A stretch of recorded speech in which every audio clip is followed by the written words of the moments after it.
Sumiklab ang malakas na apoy sa isang residential area sa Potrero, Malabon, kani-kanina lang. Naroon ngayon si Bien Manalo live. Bien.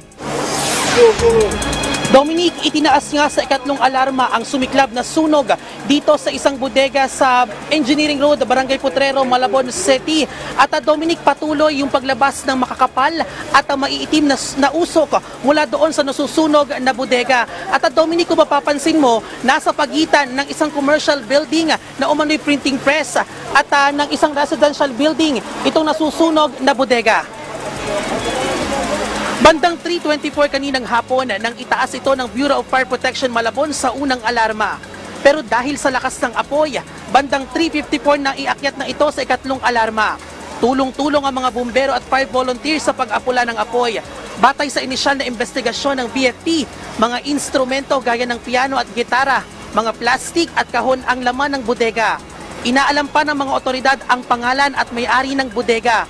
Wala namang naiulat na nasugatan o nasawi sa sunog, pero pinaghahanap pa rin ang security guard ng gusali. Dominic, sa ngayon ay inaalam pa ng mga otoridad ang tunay na pinagmula ng apoy at ang halaga ng pinsala ng sunog. Dominic, kung mapapansin mo, natupok din ng apoy yung dalawang sasakyan, isang kotse at isang van na pinaniniwalaan o hinihinalang pag-aari rin ng may-ari nitong bodega. Dominic, pahirapan ang pagpasok ng mga bodega ng mga otoridad ng mga bumbero sa loob noong bodega. Kung kaya't kinakailangan na nilang basagin yung salamin ng main door para makapasok sila. Bukod dyan, Dominic, ay pahirapan din ang supply ng tubig dahil ayon sa BFP ay walang fire hydrant. Kaya't umaasa lamang sila doon sa mga tubig na idinideliver ng mga fire volunteers.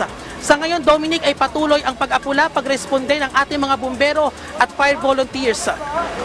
At yan ang pinakahuling update dito sa Barangay Potrero, Malabon City. Balik sa iyo, Dominic. Alright, maraming salamat, Bien Manalo.